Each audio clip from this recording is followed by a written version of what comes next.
بسم اللہ الرحمن الرحیم۔ بڑی موٹیویشنل تصویر ہے جی، دیکھیے گا اس میں کیا نظر آ رہا ہے۔ یہ چار مختلف خانے نظر آ رہے ہیں، یہ گھر ہیں اور ایک بندہ اپنے گھر کا کوڑا کرکٹ اس طرح دوسری طرف پھینک رہا ہے۔ وہ والا جو ہے وہ سارا اپنا کوڑا دوسری اس سے آگے پھینک رہا ہے، تیسرے کے گھر اور تیسرا چوتھے کے گھر اور چوتھا پھر اس پہلے کے گھر۔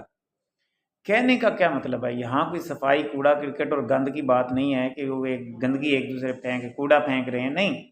بتایا یہ جا رہا ہے جب ہم کسی دوسرے کا برا سوچتے ہیں یا اپنا ہی صرف مفاد پرستی کی سوچ رکھتے ہیں اور دوسرے کو نقصان پہنچاتے ہیں، تو یاد رکھ لیں دوسرے بھی کسی نہ کسی کو نقصان پہنچانے پہ لگے ہوئے ہیں اور وہ کسی نہ کسی کو گھوم پھر کے وہ نقصان ہماری طرف ہی ایک دفعہ آئے گا۔ اس زندگی میں کبھی نہ کبھی ہم جس کا برا سوچتے ہیں تو یاد رکھ لیں وہ کوئی نہ کوئی ہمارا بھی برا سوچ رہا ہے۔ تو یہ کام جو چین ہے اس کو ختم کرنا چاہیے۔ یہ انسانیت نہیں ہے کہ ہم اپنی غلطیاں، اپنے کوڑے کرکٹ، اپنے گندگی وہ سارا کسی اور کے گلے میں ڈال دیں، تو یہ صحیح نہیں ہے بھائی۔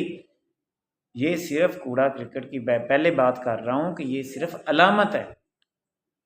یہاں ہم غیبت کرتے ہیں کسی کی، برائیاں کرتے ہیں کسی کی، کسی کا برا سوچ رہے ہیں، تو یاد رکھ لیں وہ غیبتیں ہوتی کبھی نہ کبھی کوئی نہ کوئی ہمارا بھی برا سوچے گا۔ یہ ویسے بھی وہ کہتے ہیں نا قرآن پاک میں بھی ہے غیبت کرنے کے بارے میں، تو آپ کو پتہ ہے کہ ہر تانا دینے والے، غیبت کرنے والے اور مال گن گن کر جمع رکھنے والے خرابی ہے ان کے لیے۔ آگے وہ ساری آگے آیات ہیں کہ آگ کے لمبے لمبے ستونوں میں بند کر دیے جائیں گے۔ تو یہ کسی کا برا سوچنا الٹیمیٹلی آپ کا نقصان ہوگا۔ آج آپ کسی کو دھوکہ دیتے ہو، وہ دھوکہ گھوم پھر کر ایک نہ ایک دن آپ تک ضرور آئے گا۔ تو یاد رکھ لیں ہمیں پتہ نہیں ہوتا، اپنے عملوں کا ہم حساب دے رہے ہوتے ہیں، ہم کہتے ہیں کہ یہ پتہ نہیں کون سی مصیبت کیسے اچانک آ گئی۔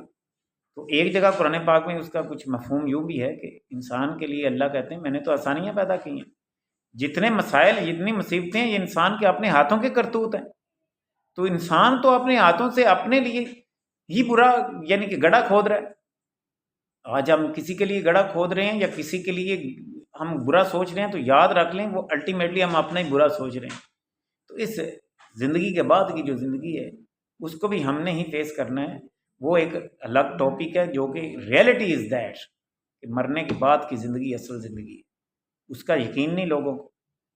وہ تو زندگی میں بھگتیں گے، لیکن اس دنیا میں بھی اس تصویر سے ہم یہ دیکھ رہے ہیں، سیکھ رہے ہیں، ہم کسی کا برا سوچیں گے تو وہی برائی جو ہے، وہی غلطی جو ہے کبھی نہ کبھی گھوم کے نقصان کی صورت میں ہمارے اوپر بھی آئے، اور ہمیں اس سے بچنا چاہیے۔ ہمیشہ دوسروں کا بھلا سوچیں، اچھا سوچیں، کبھی کسی کا برا نہ سوچیں۔